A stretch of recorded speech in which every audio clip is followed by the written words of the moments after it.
Regarde autour de toi. Ce n'est pas du désordre. C'est du bruit. Un bruit visuel constant qui sature ton esprit. Chaque objet qui n'a pas sa place est une question non résolue. Chaque pile de papier est une décision reportée. Tu penses que c'est anodin? Tu te trompes. C'est une encre. Et elle te tire vers le bas. Ton bordel te rend faible. C'est une affirmation brutale. Mais c'est la vérité. Il divise ton attention, draine ton énergie mentale et entretient une anxiété de fond. Tu ne peux pas construire un empire intérieur si tes fondations extérieures sont un marécage. Le chaos que tu tolères est le reflet du chaos que tu abrites. Cette vidéo n'est pas une leçon de rangement. C'est un appel aux armes. Une invitation à mener une guerre silencieuse contre l'entropie. Contre la médiocrité de l'à peu près. Nous allons parler d'ordre. Pas l'ordre propre et décoratif. L'ordre radical. Celui qui libère. Celui qui forge. L'enjeu ici n'est pas d'avoir une maison plus belle. L'enjeu, c'est de reprendre le contrôle de ton propre esprit. Car si tu ne peux pas maîtriser l'espace de quelques mètres carrés autour de toi, comment peux-tu espérer maîtriser ta vie, tes ambitions, ton destin? La bataille commence ici, dans ton espace le plus intime. Le monde moderne nous vend le mythe du génie créatif bordélique. C'est un mensonge confortable pour les indisciplinés. Steve Jobs dans son garage n'était pas en plein chaos. Il était en pleine création focalisée. La nuance est capitale. Le désordre n'est pas de la créativité. C'est de la négligence. Commençons par définir ce qu'est le véritable ordre. L'ordre n'est pas la propreté. La propreté est une action de surface. L'ordre est une structure, une philosophie. C'est la place intentionnelle de chaque chose. C'est l'élimination impitoyable de tout ce qui est superflu. De tout ce qui ne sert pas un but précis. Chaque objet que tu possèdes consomme une fraction de ton attention. Il faut le stocker, le nettoyer, le déplacer, y penser. C'est une charge mentale. Multiplie ça par les centaines. Les milliers d'objets inutiles que tu accumules. Tu comprends maintenant pourquoi ton esprit est si souvent fatigué? Le cerveau humain n'est pas multitâche. C'est une illusion. Il bascule rapidement d'une tâche à l'autre, perdant à chaque fois en efficacité. Un environnement chaotique le force à faire ce travail de bascule en permanence. Ton téléphone qui vibre, la pile de factures, le pull sur la chaise.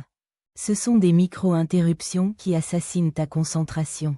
Pense à un samouraï. Son dojo est vide, son sabre à sa place. Sa tenue aussi, il n'y a rien pour le distraire de sa pratique. Son environnement est un outil au service de sa discipline. Ton espace de vie doit devenir ton dojo. Un lieu qui sert ta mission. Pas un musée de tes distractions passées. Nous allons donc commencer la purge. Ce ne sera pas facile. Tu as tissé des liens émotionnels avec des objets. Au cas où, c'est un souvenir. Ça a coûté cher. Ce sont les excuses de la faiblesse. L'homme fort se définit par ce qu'il est capable de laisser derrière lui. Le premier champ de bataille. Ton bureau, l'autel de ton travail, de ta productivité. Rien ne doit y être qui ne serve pas ta tâche immédiate. Un ordinateur, un carnet, un stylo, c'est tout. Le reste est un ennemi de ta concentration. Prends un grand sac. Vide tout. Absolument tout. Maintenant, ne replace sur ce bureau que l'essentiel absolu pour les 24 prochaines heures. Chaque objet doit justifier sa présence. Tu seras choqué de voir à quel point tu as besoin de peu. Le vide que tu crées n'est pas un manque. C'est un espace pour la clarté, pour la pensée profonde. Deuxième champ de bataille. Ton téléphone, ton chaos numérique, des centaines d'applications. Des milliers de notifications. C'est une prison digitale que tu as construite toi-même. Le principe est le même. La suppression radicale. Si tu ne l'as pas utilisé ce mois-ci, supprime. Désactive 99% de tes notifications. Les seules qui devraient exister sont celles d'êtres humains qui ont besoin de toi urgemment. Les likes, les promos, les news, c'est du bruit. Reprends le contrôle. C'est toi qui décides quand tu ouvres une application. Pas elle qui t'appelle. Organise ton écran d'accueil comme ton bureau. Une seule page. Uniquement les outils, pas les distractions. Météo, calendrier, notes. Mets les réseaux sociaux dans un dossier. Loin, sur la 2e page. Crée de la friction pour accéder au poison. 3e champ de bataille. Ton armoire. Chaque matin, tu livres une bataille inutile. Qu'est-ce que je vais mettre? Guillemets simples. C'est de la fatigue décisionnelle avant même que ta journée ait commencé. Simplifie. Impose-toi un uniforme. Des pièces de qualité, interchangeables, dans des couleurs neutres. La règle est simple. Sors tout, si tu ne l'as pas porté depuis un an. Ça part, si ça ne te va pas parfaitement. Ça part, si tu ne te sens pas puissant dedans. Ça part, ne garde que le 10%. L'armure de ton quotidien, le reste est un poids mort. Ce processus de purge est un rituel. C'est physique, c'est viscéral. En jetant des objets, tu jettes aussi des versions passées de toi-même. L'étudiant bordélique, le collectionneur compulsif, l'homme qui ne savait pas dire non. Tu fais de la place pour celui que tu veux devenir. Maintenant, regarde, le vide, le silence, ressens-le. Au début, c'est inconfortable. Puis, une sensation de légèreté s'installe. Ton esprit n'est plus accroché par des dizaines de stimuli. Il peut enfin se déployer. Penser, créer, se concentrer. Cet espace n'est pas seulement physique. Il est mental. Les stoïciens parlaient de l'ataraxie. L'absence de trouble, c'est ce que tu commences à construire. Une forteresse intérieure, protégée des assauts du chaos par des remparts d'ordre et de simplicité. La discipline, ce n'est pas de faire le grand nettoyage une fois par an. C'est un engagement quotidien. La règle des 2 minutes. Si une tâche prend moins de 2 minutes, fais-la immédiatement. Ranger une tasse, répondre à un email, faire ton lit, ce sont les briques de ta forteresse. Chaque soir, prépare le lendemain. Tes vêtements, ton sac, ton bureau. Tu offres à ton futur toi un départ sans friction. Tu élimines les décisions inutiles pour préserver ton énergie pour les batailles qui comptent. Vraiment, c'est un acte de respect envers toi-même. La résistance viendra, l'envie d'acheter, l'envie d'accumuler. C'est le consumérisme qui te murmure que le bonheur est dans la possession. C'est un autre mensonge. Le pouvoir n'est pas dans ce que tu as, mais dans ce dont tu peux te passer. La vraie richesse, c'est la liberté. Avant chaque achat, pose-toi une question. Est-ce que cet objet va me servir ou m'asservir? Va-t-il ajouter de la valeur à ma vie? Ou simplement du bruit? Deviens un gardien impitoyable de ton espace et de ton temps. Car ce sont tes seules vraies possessions. Revenons à cette idée centrale. L'ordre crée la rareté. Pense à un homme que tu admires. Est-il dispersé? Est-il noyé dans le superflu? Non, ses paroles sont choisies. Ses actions sont précises. Son temps est protégé. Il est rare. Il est intentionnel. Quand ton environnement est ordonné, ton esprit l'est aussi. Quand ton esprit est ordonné, tes pensées sont claires. Quand tes pensées sont claires, tes paroles ont du poids. Quand tes paroles ont du poids, tes actions ont de l'impact. C'est une réaction en chaîne. Et tout commence par jeter ce stylo qui ne marche plus. Les gens sont attirés par la clarté et la maîtrise. Une personne qui maîtrise son environnement projette une aura de puissance. Elle donne l'impression qu'elle maîtrise sa vie. Ce n'est pas de l'arrogance. C'est de la confiance silencieuse. C'est une force tranquille qui émane de la discipline. Le désordre, c'est de l'énergie potentielle gaspillée. L'ordre, c'est de l'énergie focalisée. C'est la différence entre une ampoule qui éclaire vaguement une pièce et un laser capable de couper. L'acier. Quelle sorte d'énergie veux-tu incarner?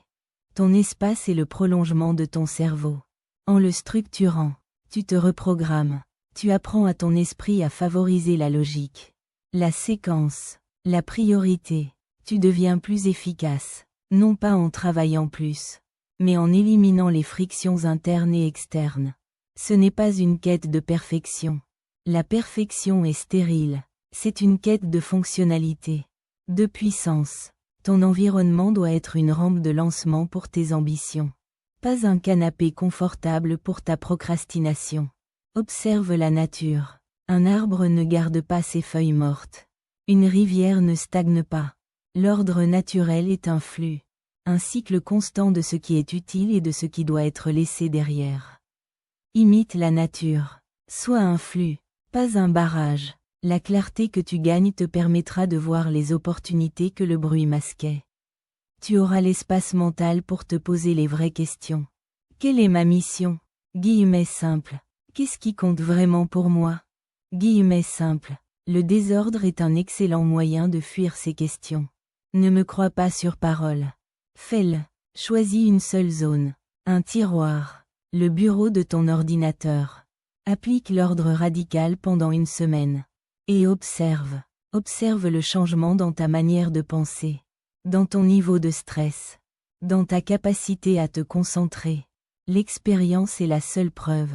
Le monde extérieur est chaotique et imprévisible. Tu ne peux pas le contrôler. Mais tu peux contrôler ton royaume. Ton appartement. Ta chambre.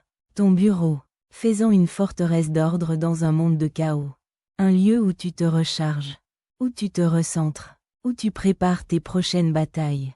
Rappelle-toi, chaque objet que tu gardes par paresse est une petite défaite. Chaque chose que tu remets à plus tard est une fissure dans ta discipline. La guerre contre le chaos ne se gagne pas en une grande bataille, mais en 1000 petites victoires quotidiennes. Sois victorieux aujourd'hui. Nous arrivons au terme de cette réflexion. Mais c'est le début de ton action. Le concept de l'ordre radical est simple à comprendre, mais difficile à appliquer. C'est ce qui le rend si puissant. La difficulté est le filtre. Seuls ceux qui sont vraiment engagés dans leur propre transformation iront jusqu'au bout. Tu as vu le pourquoi. La clarté mentale, la force, l'aura de maîtrise. Tu as vu le comment. La purge, la discipline quotidienne, le minimalisme fonctionnel. Maintenant, la seule question qui restait. Quand? La réponse des hommes d'action est toujours la même. Maintenant, ne te laisse pas submerger. Commence petit. Choisis une seule chose. Ton portefeuille. Le tiroir de ta table de nuit. Gagne cette première bataille. Ressens la satisfaction de la maîtrise. Laisse cette petite victoire nourrir la suivante. C'est comme ça qu'on bâtit un empire. Brique par brique. Si ce message a résonné en toi, s'il a touché une corde sensible, c'est que tu es prêt pour le changement. Partage cette vidéo avec quelqu'un qui, selon toi, a besoin d'entendre cette vérité. Parfois, une simple idée peut être l'étincelle qui allume un incendie transformateur. Ton soutien est essentiel pour nous permettre de créer plus de contenu de ce type. Si tu veux poursuivre cette exploration de la force intérieure, abonne-toi à la conseilleuse et active les notifications. Chaque vidéo est conçue pour être un outil dans ton arsenal. Laisse un commentaire. Dis-nous quelle sera ta première action. Quel est le premier bastion du chaos que tu vas conquérir? Ton engagement public est une promesse que tu te fais. Nous lirons chacun de vos plans de bataille. En attendant notre prochaine conversation. Nettoie, supprime, deviens rare.